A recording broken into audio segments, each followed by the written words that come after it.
Commander Lisa Martinez sat in the captain's chair of the UES Pioneer and watched the stars through the main screen.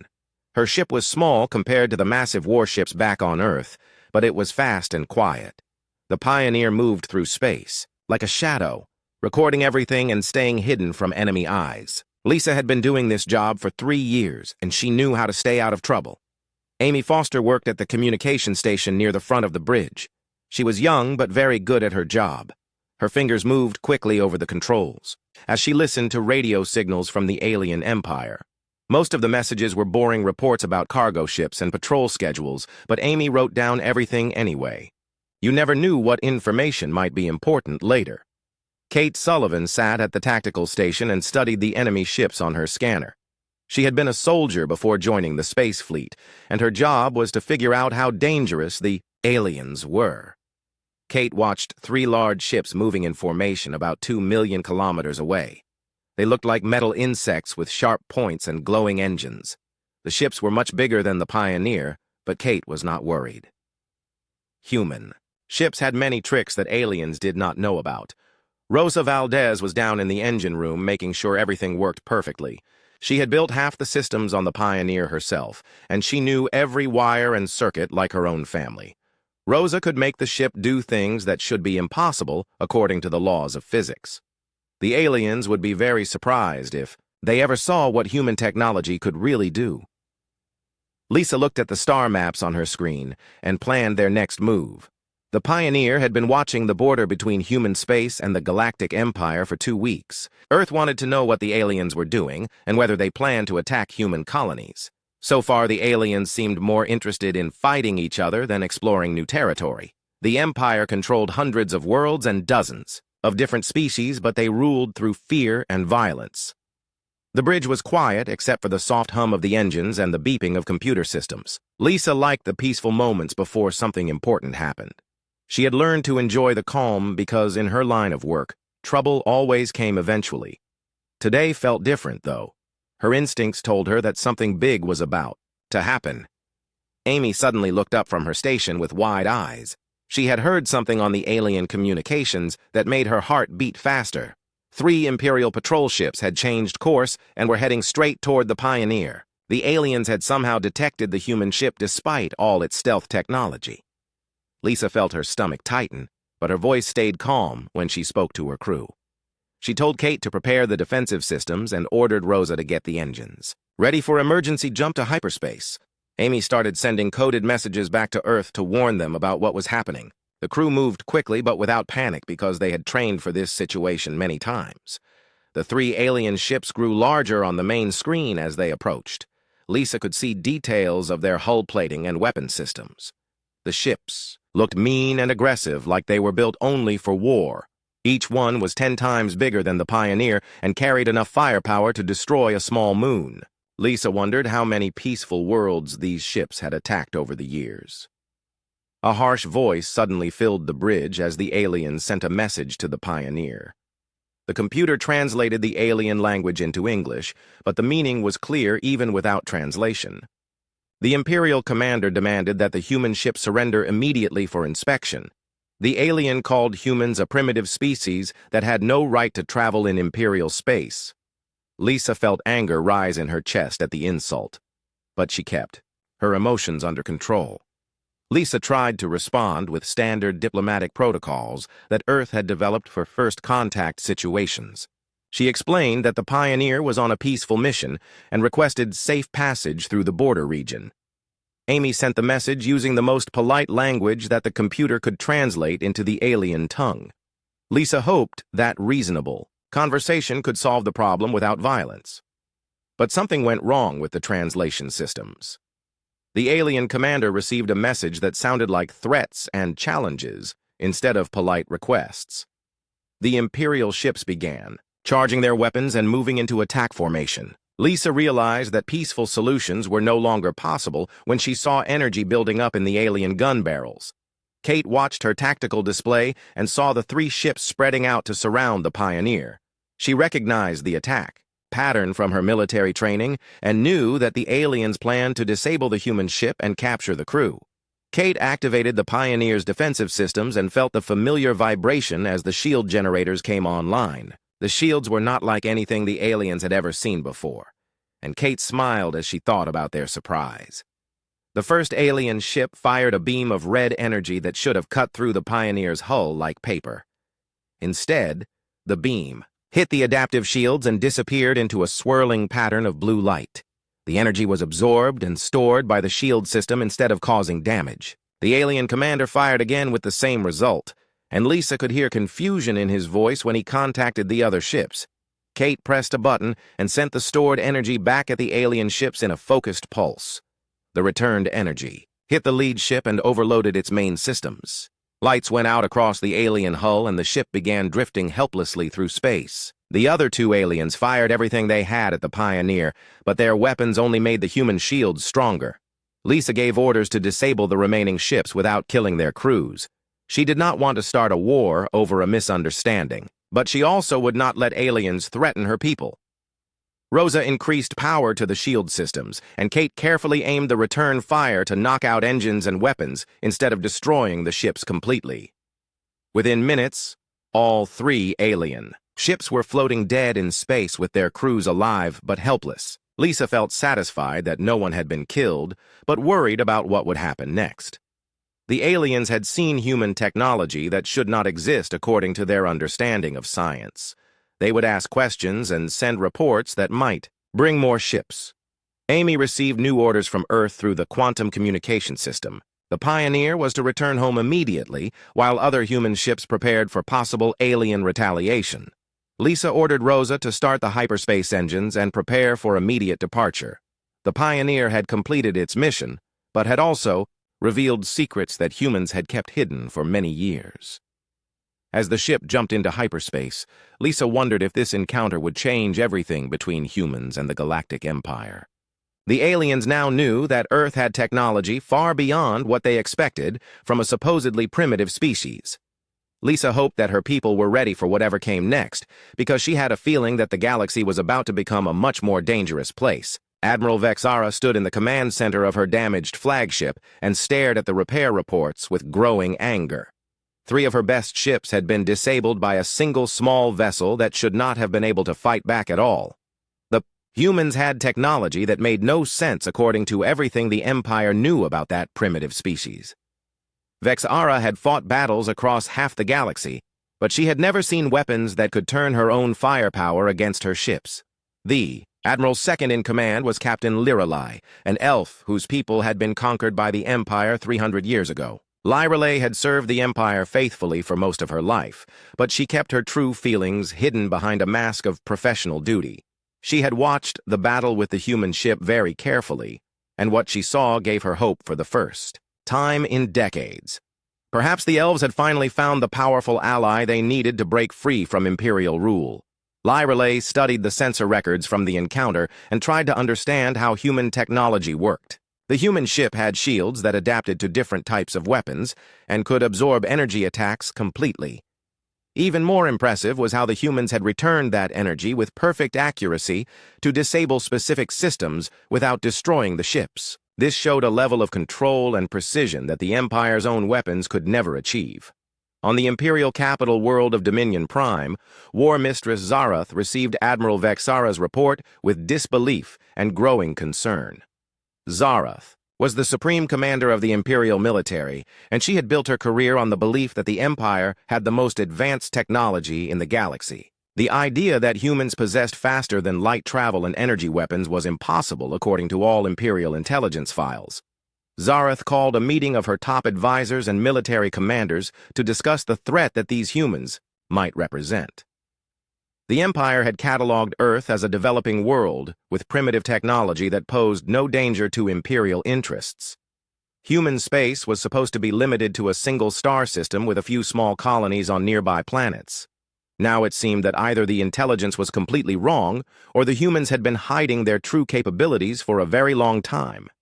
Meanwhile, on Earth, Commander Lisa Martinez sat in a briefing room at Terran Defense Command and explained what had happened during the encounter to Admiral Janet Parker and other high-ranking officers. Martinez described how the alien ships had tried to capture the Pioneer and how the human shields had easily defeated their weapons. She also reported that the aliens seemed genuinely surprised by human technology, which suggested they had been underestimating Earth for years. Admiral Parker listened to the report with mixed feelings of pride and worry. She was proud that human technology had performed so well against alien weapons, but concerned about what this encounter might mean for Earth's security. For decades, humanity had followed a policy of hiding their true capabilities while secretly exploring and colonizing worlds far beyond the Sol system. The goal was to build up strength while avoiding attention from hostile alien empires. Parker explained to Martinez that humans had been operating in the galaxy much longer than most people on Earth realized. Secret bases and listening posts were scattered across dozens of star systems, all carefully hidden from alien detection. Human ships regularly rescued cargo vessels from pirates and provided medical supplies to worlds suffering from diseases, but they always made sure to remain anonymous. The policy had worked well until now, but the encounter with Imperial forces threatened to expose everything. Dr. Helen Chang worked in the xenobiology department at Earth's main research facility, and her job was to study alien life forms and technology. She had been analyzing captured alien equipment for years and had developed a good understanding of how Imperial weapons and shields functioned. Chang knew that human technology was at least 50 years ahead of anything the Empire possessed, but she also knew that the aliens had much larger fleets and controlled far more territory. Back in Imperial space, Captain Lyra Ley met secretly with other Elven officers who shared her dream of freedom from Empire rule. Lieutenant Commander Arya Moonwhisper and Major Elena Starweaver had been working with the underground resistance for years, passing information and helping Elven prisoners escape from Imperial labor camps. The three officers discussed what they had learned about human capabilities and whether these mysterious humans might be willing to help the Elven cause. Lyra Lee proposed that the elves should try to make contact with human representatives to explore the possibility of an alliance. The humans had shown that they could defeat Imperial ships without killing the crews, which suggested they had moral principles that might align with Elven values. Arya and Elena agreed that this was worth investigating, but they knew the risks were enormous. If the Empire discovered their plans, all three officers would face execution for treason. The Empire's intelligence service began investigating the human encounter more thoroughly by sending probe ships toward the Sol system. The Imperial commanders expected to find a primitive civilization with basic space technology and perhaps a few small defensive satellites around Earth. Instead, the probe ships discovered massive defense platforms hidden throughout the solar system. Advanced shipyards that could build vessels larger than anything in the Imperial fleet and sensor networks that tracked every movement in nearby space. One of the Imperial probe ships attempted to scan Earth's moon and immediately triggered automated defense systems that humanity had built decades earlier. The alien ship found itself caught in a tractor beam that was impossible to break and pulled toward a hidden capture facility. The crew had time to send a brief warning message before their ship disappeared into what looked like solid rock, but was actually a sophisticated holographic disguise. The captured aliens were brought to an underground facility where human interrogation specialists worked to extract information about Imperial military capabilities and political structure. The aliens were treated well according to Earth's ethical guidelines, but they were amazed by human technology and confused by human behavior. They had expected humans to torture them for information like the Empire would do with prisoners, but instead they received medical care and comfortable quarters. The interrogation revealed disturbing information about how the Empire operated and treated the species under its control. The aliens described a totalitarian system that enslaved entire civilizations and stripped planets of their natural resources. Species that resisted Imperial rule faced genocide, while those that cooperated were allowed to survive as second-class citizens with no real rights or freedoms. Admiral Parker realized that humanity's policy of non-interference might no longer be morally acceptable now that they knew the full extent of Imperial crimes. The evidence suggested that billions of sentient beings were suffering under Imperial rule, while Earth remained hidden and safe. Parker called an emergency meeting of the Terran Defense Council to discuss whether humans had a responsibility to help the oppressed peoples of the galaxy. The surviving Imperial probe ships limped back toward their home territory, carrying reports that would shake the foundation of everything the Empire believed about human capabilities. The probe ship commanders described defense systems that seemed to violate known laws of physics, manufacturing facilities that could build entire fleets in months instead of years, and a level of technological integration that suggested humans had been working on these projects for much longer than anyone had imagined. War Mistress Zarath received these reports with growing alarm and began to understand that the Empire might be facing an enemy unlike any they had encountered before. The humans appeared to have spent decades or even centuries preparing for eventual conflict while carefully studying Imperial tactics and technology. If this was true, then the Empire's strategic advantages in numbers and territory might not be enough to guarantee victory in a war with Earth. Captain Lyrelay used her position in the Imperial fleet to access classified databases and gather more information about human activities throughout the galaxy. She discovered scattered reports of mysterious ships that had intervened in pirate attacks, unknown benefactors who had provided aid during natural disasters, and ghost fleets that appeared whenever the Empire committed its worst atrocities against civilian populations. The pattern suggested that humans had been secretly protecting innocent people for years. The evidence convinced Lyrelay that humans shared elven values about protecting the weak and opposing tyranny. She began planning a covert mission to establish contact with human agents operating in Imperial space. The mission would be extremely dangerous, but Lyrelay believed it offered the best hope for elven liberation that had existed in centuries. She knew that her people had waited long enough for freedom and that this opportunity might not come again. War Mistress Zarath called an emergency meeting of the Imperial High Command in the massive war room at the center of Dominion Prime. Representatives from dozens of conquered species filled the chamber, their faces showing fear and confusion, as reports about human capabilities continued to arrive from across the galaxy. Admiral Vexara stood near the central display table where holographic images showed the locations of mysterious incidents that could no longer be ignored or explained away. The intelligence reports painted a disturbing picture of human activities that had been happening right under Imperial noses for decades. Cargo ships reported being rescued from pirate attacks by unknown vessels that disappeared before anyone could identify them properly. Medical supplies of impossible quality had appeared on plague-stricken worlds, with no record of who had delivered them. Most troubling of all were the ghost fleet sightings that occurred whenever Imperial forces committed mass executions or planetary bombardments. Zarath studied the data with growing anger and realized that humans had been operating freely in Imperial space, while the Empire believed Earth was a primitive world with no spacefaring capability. The humans had somehow built an invisible network of bases and supply lines that allowed them to intervene wherever they chose. This meant that human technology was not only advanced, but had been deployed strategically for years, without Imperial knowledge. Captain Lyrelay listened to the discussions while hiding her excitement behind a mask of professional concern. The evidence being presented proved that humans were already fighting against Imperial tyranny in secret. Every rescued cargo ship and every delivery of medical supplies represented human lives risked to help innocent people. Lyrelay knew that her people had finally found the ally they needed to break free from centuries of oppression.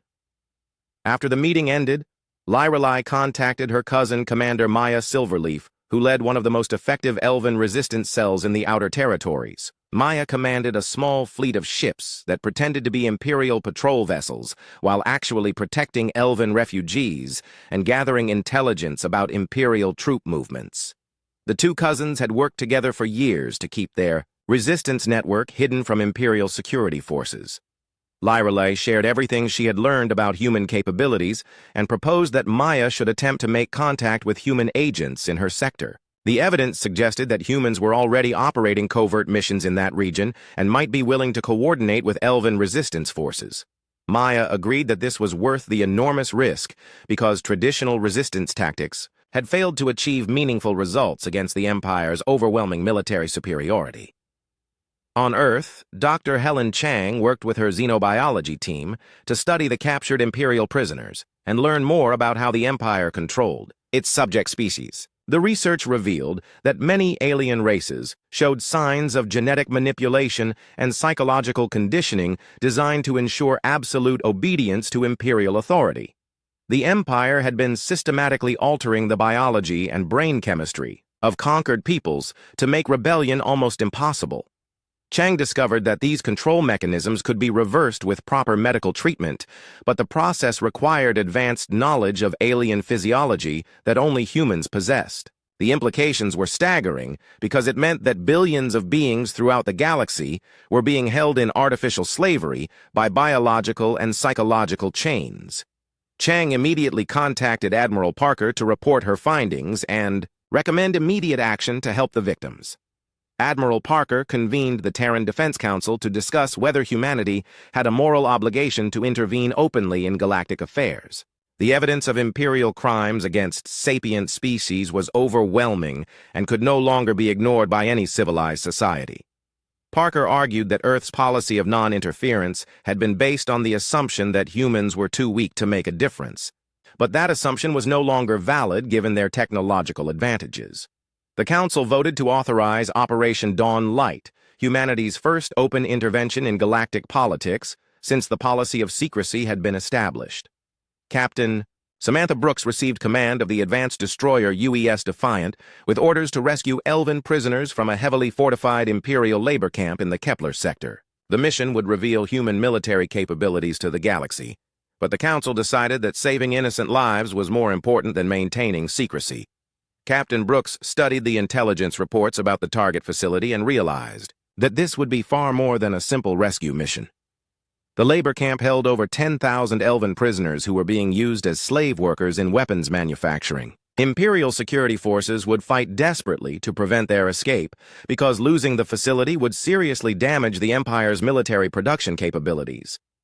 The Defiant departed Earth using stealth systems that made the ship completely invisible to Imperial sensors.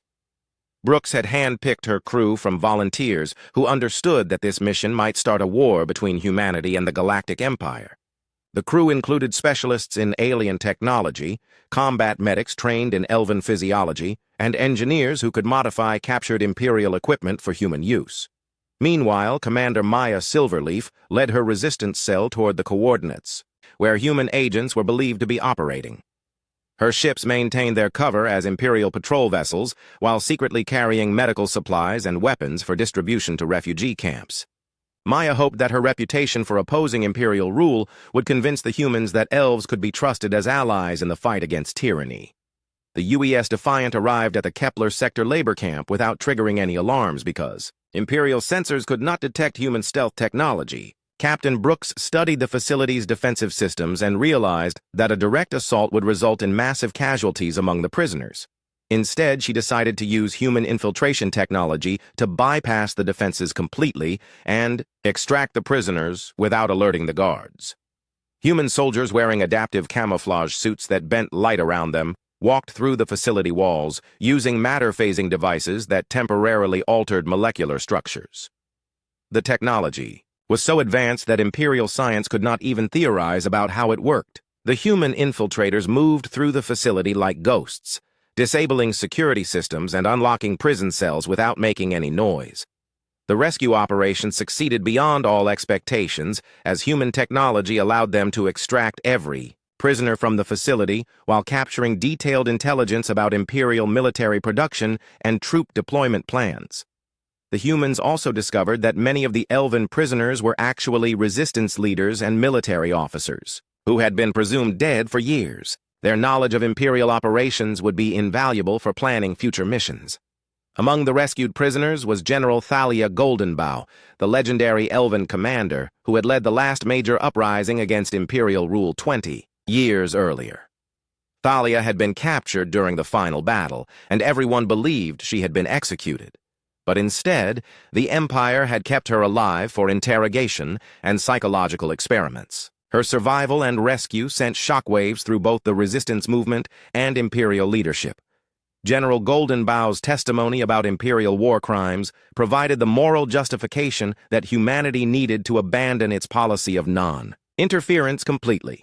She described systematic genocide, biological warfare against civilian populations, and the use of concentration camps where entire species were worked to death. The evidence was so overwhelming that even the most cautious members of the Terran Defense Council agreed that immediate action was necessary. Captain Brooks delivered the rescued prisoners to a secret human base where Dr. Chang's medical team began treating them for the effects of Imperial conditioning and torture. Many of the elves had been subjected to experimental procedures designed to break their will and make them more compliant. The humans worked around the clock to undo the damage and restore the prisoners to full physical and mental health. News of the successful rescue mission spread through the Elven resistance network faster than Imperial sensors could contain it. Underground cells across the galaxy began coordinating with each other for the first time in decades, as word spread that humanity was finally ready to fight openly against the Empire. The rescued prisoners became living proof that Imperial security could be defeated, and that freedom was possible even after centuries of oppression. War Mistress Zarath received reports about the prison break with mounting fury and disbelief. An entire Imperial facility had been penetrated and emptied without her forces detecting any sign of the attackers. The security recordings showed nothing but prisoners suddenly disappearing from their cells, as if they had simply vanished into thin air.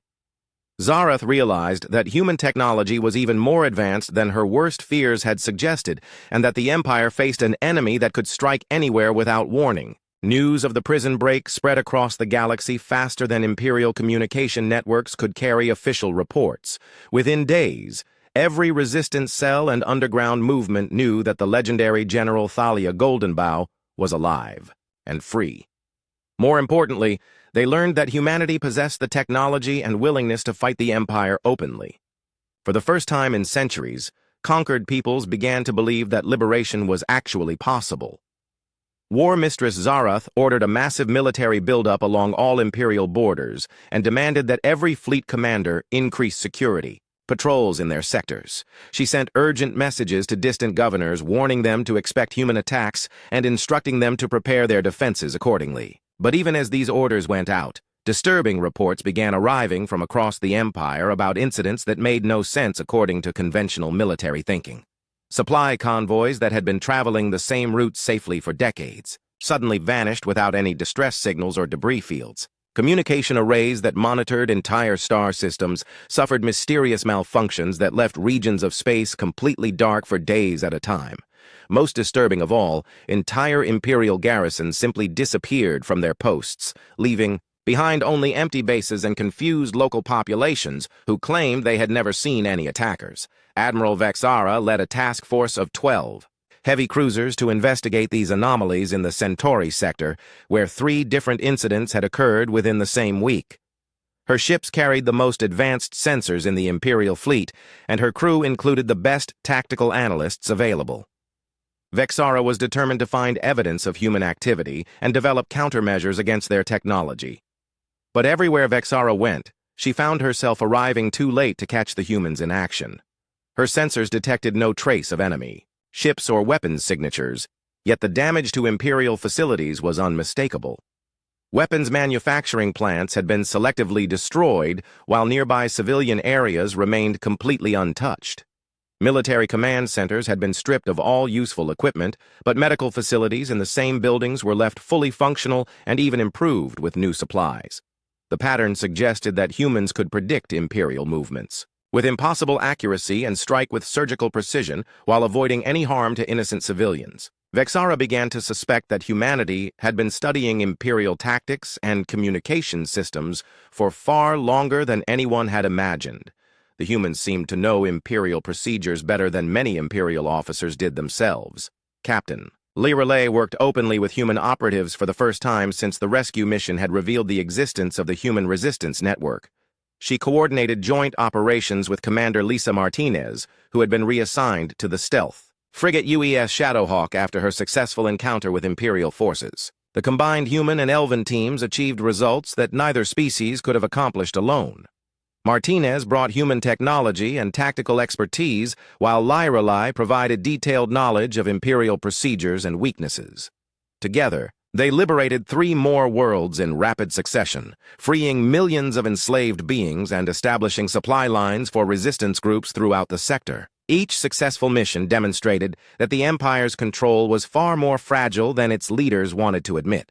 The liberation of the Aquarian homeworld marked a turning point in the conflict because the Aquarians were one of the Empire's most important client species. The aquatic beings had served as engineers and technicians for Imperial fleets for over a century, but they had always resented their subordinate status. When human ships arrived offering freedom and protection, the entire Aquarian government voted to join the rebellion within hours. Ambassador Nicole Torres led the diplomatic mission that welcomed the Aquarians into the growing alliance between humanity and the liberated species. Torres had spent years studying galactic politics while serving at Earth's secret listening posts, and she understood that bringing major species into the alliance would encourage others to rebel against Imperial rule. The Aquarian Federation controlled key trade routes and manufacturing facilities that the Empire needed to maintain its military superiority. Dr. Helen Chang's research team made a breakthrough that changed everything when they discovered how to reverse the biological conditioning that the Empire used to control conquered populations. Working with elven scientists, including Dr. Celeste Dawnbringer, they developed treatments that could free entire worlds from Imperial mental manipulation. The first successful trials occurred on recently liberated planets, where former Imperial soldiers turned against their commanders as soon as their minds were cleared. The psychological liberation technology spread through the resistance network like wildfire as human medical teams trained local doctors and scientists to administer the treatments. Within weeks, Imperial garrisons on dozens of worlds found themselves facing rebellion from their own supposedly loyal troops. The Empire's control system, which had seemed unbreakable for centuries, began collapsing as biological slaves regained their free will and natural desire for independence. War Mistress Zarath realized that her empire faced an existential threat, unlike anything in galactic history. The humans were not just attacking military targets, but were systematically dismantling the foundation of imperial power by freeing the minds of conquered peoples. Traditional military responses were useless against an enemy that could turn imperial subjects into rebels with medical treatment instead of propaganda. In desperation, Zarath authorized the use of planet-killer weapons against any world that harbored human agents or showed signs of rebellion. The massive orbital bombardment platforms had been built to intimidate entire species into submission, but they had never been used because the threat alone was usually sufficient. Zarath hoped that the destruction of a few rebellious worlds would convince others to return to imperial obedience. The first target was a small colony world in the Vega system, where elven refugees had established a settlement under human protection.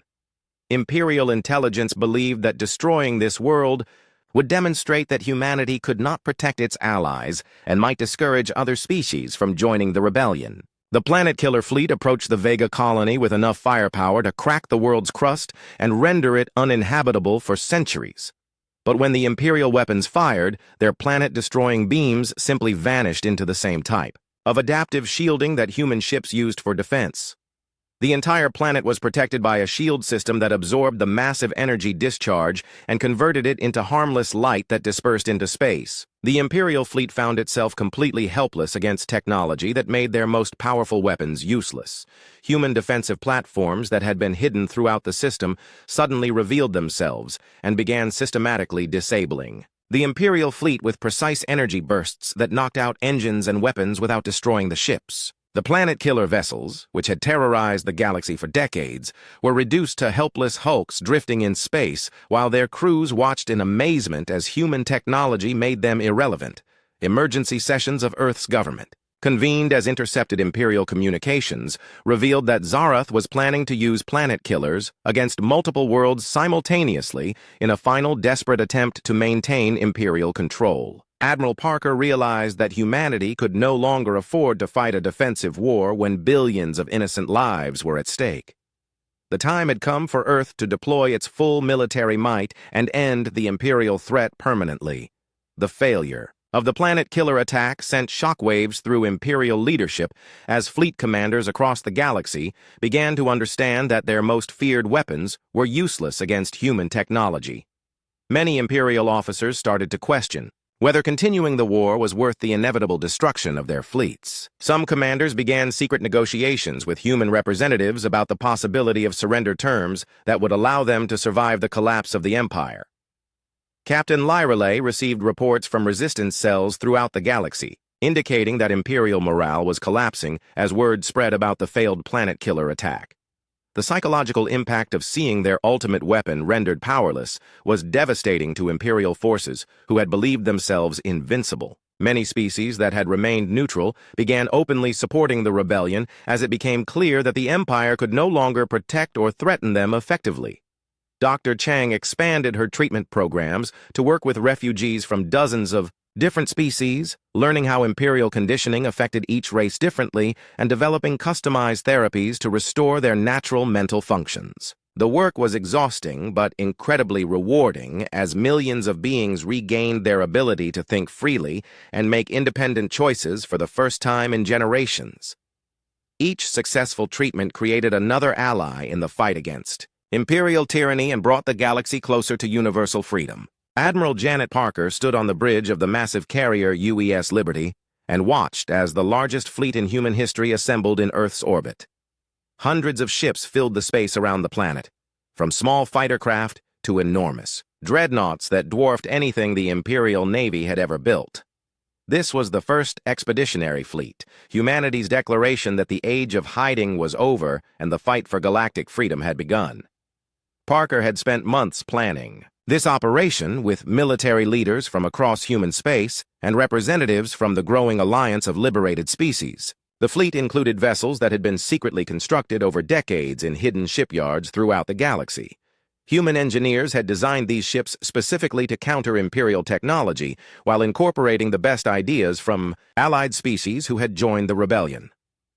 Captain Samantha Brooks, recently promoted to Commodore, commanded the advanced squadron that would spearhead the assault on Imperial territory. Her ships included the newest human destroyers, along with vessels crewed by elven volunteers who had trained extensively with human technology. The sight of mixed human and elven crews working together sent a powerful message about the unity of the alliance against Imperial tyranny. Captain Lyreley stood on the bridge of the ENS Starlight, the first vessel of the new Earth-Elf Alliance fleet. Her ship had been built using combined human and elven technology that created capabilities neither species could have achieved alone. The crew included both humans and elves working as equals, something that would have been impossible under Imperial rule, where non-human species were always treated as inferior servants. The Imperial fleet waited for them at the border between free space and the core Imperial systems. But War Mistress Zarath's forces were already demoralized by months of defeats and defections. Many Imperial commanders had lost faith in their cause as they realized that their technology was no match for human capabilities. Some Imperial ships had already switched sides and joined the Liberation Fleet, bringing valuable intelligence about Imperial defensive positions. The first major battle occurred at the Rigel system, where Admiral Vexara made her final stand with the remnants of the Imperial border fleet. Vexara had always been a professional soldier who followed orders without question, but she had begun to understand that the empire she served was built on cruelty and oppression. When human ships offered her crews the chance to surrender with honor, many Imperial officers accepted rather than fight a hopeless battle. Human ships demonstrated technology that seemed impossible according to known laws of physics. Their weapons phased through Imperial shields as if they did not exist, striking directly at ship systems with surgical precision. Human vessels could change course instantly without any apparent acceleration, making them impossible to target with conventional weapons. Most impressive of all were the defensive systems that adapted in real time to any attack and turned enemy firepower back against Imperial ships. The battle for Rigel lasted only 6 hours before Admiral Vexara surrendered her remaining forces. The Draknari commander had never been defeated in combat before, but she recognized that continuing to fight would only result in the unnecessary deaths of her crew. Human officers treated the surrendering Imperials with respect and dignity, offering medical care for the wounded and comfortable quarters for prisoners of war. As news of the Rigel victory spread, Imperial resistance began collapsing throughout the galaxy. Dozens of systems declared independence from the Empire and requested protection from the Liberation Fleet. The psychological impact of seeing the supposedly invincible Imperial Navy defeated so easily convinced many worlds that joining the rebellion was their only hope for survival and freedom. War Mistress Zarath retreated to the imperial capital world of Dominion Prime and prepared for a final siege that would determine the fate of the galaxy. She still commanded millions of soldiers and thousands of ships, but morale was at rock bottom and defections increased daily. Zarath knew that her empire was doomed, but she was determined to make humanity pay a heavy price for their victory. Siege of Dominion Prime became the largest space battle in galactic history as human fleets converged on the imperial capital from multiple directions. The planet's orbital defenses had been built over centuries and included weapons platforms that could destroy entire fleets with concentrated fire. But human technology made even these massive defenses irrelevant as stealth ships penetrated the defensive perimeter and disabled key systems from within. Zarath attempted to use the planet's civilian population as hostages by threatening to destroy the capital city if human forces landed on the surface. But human medical ships had already been secretly distributing the anti-conditioning treatments to the population, and freed imperial citizens rose up in rebellion against their own government. The uprising spread so quickly that Zarath found herself trapped in her command bunker while her former subjects celebrated their liberation in the streets. Admiral Parker contacted Zarath directly and offered surrender terms that shocked the imperial leadership. Instead of demanding unconditional surrender and executions, Parker proposed that imperial leaders would face fair trials for war crimes, while ordinary imperial citizens would be granted amnesty and protection. Any imperial personnel who renounced their government's actions would be welcomed as equals in the new galactic community. The terms were more generous than anything Zarath had expected from an enemy she had tried to destroy. The War Mistress realized that humans followed moral principles that the Empire had never understood or valued. After consulting with her remaining advisors, Zarath agreed to surrender in exchange for guarantees that her people would be treated fairly according to human standards of justice. The formal surrender ceremony took place in the Great Assembly Hall of Dominion Prime, where representatives from dozens of liberated species gathered to witness the end of the Galactic Empire. War Mistress Zarath signed the surrender documents while Admiral Parker and General Thalia Goldenbough looked on, as symbols of the alliance that had made victory possible. The ceremony was broadcast throughout the galaxy so that every world would know that the age of imperial tyranny had finally ended. 6 months after the surrender, Captain Lisa Martinez supervised the establishment of the Galactic Liberation Council in the former imperial capital. The new government included representatives from every liberated species, with humans serving as mediators and advisors rather than rulers. The council's first acts were to abolish slavery throughout the galaxy and establish universal rights for all sentient beings, regardless of species or origin. The elves reclaimed their homeworld of Silverwood and began rebuilding their civilization, with human assistance and technology sharing agreements. Captain Lyralai served as the first elven ambassador to Earth, while her cousin Maya commanded the joint peacekeeping fleet that protected newly liberated worlds from attacks by Imperial remnants who refused to accept defeat. The Aquarian Federation became one of humanity's closest allies and contributed their expertise in engineering and manufacturing to help rebuild worlds that had been damaged by Imperial exploitation. Ambassador Torres worked with Aquarian leaders to establish trade agreements that benefited all alliance members while ensuring that no single species could dominate the others economically. Dr. Helen Chang expanded her medical programs to reach every world in the former empire, training local doctors to continue the work of freeing minds from imperial conditioning. The treatment centers became symbols of hope and renewal as millions of beings discovered their true personalities for the first time. Many former Imperial soldiers chose to join the peacekeeping forces and help protect the freedoms they had once tried to destroy. The final scene of humanity's intervention in galactic affairs took place in the gardens of New Geneva, Earth's first extraterrestrial diplomatic city built in orbit around the planet. Children from dozens of different species played together while their parents worked to create laws and institutions that would prevent another empire from rising to threaten galactic peace. Admiral Parker watched the children and reflected on how much the galaxy had changed since Commander Martinez had first encountered Imperial forces. The human reconnaissance mission that was supposed to remain secret had become the catalyst for the greatest liberation in galactic history. Humanity had revealed its true capabilities not to conquer other species, but to free them from oppression and help them build better lives. Captain Lyreley joined Parker in the garden, and they discussed plans for exploring regions of the galaxy that remained uncharted. The liberation of the core worlds was complete, but there were still distant systems where Imperial loyalists might be holding populations in slavery. The work of building a free galaxy would continue for generations, but humanity had proven that advanced technology combined with moral principles could overcome even the most entrenched tyranny. The story concluded with a ceremony honoring all, those who had died fighting for freedom, both human and alien. Representatives from every species in the Alliance spoke about their hopes for the future and their commitment to ensuring that the sacrifices made during the liberation would never be forgotten. The galaxy had learned that humanity's greatest weapon was not their advanced technology, but their unwavering dedication to justice and freedom for all sentient beings.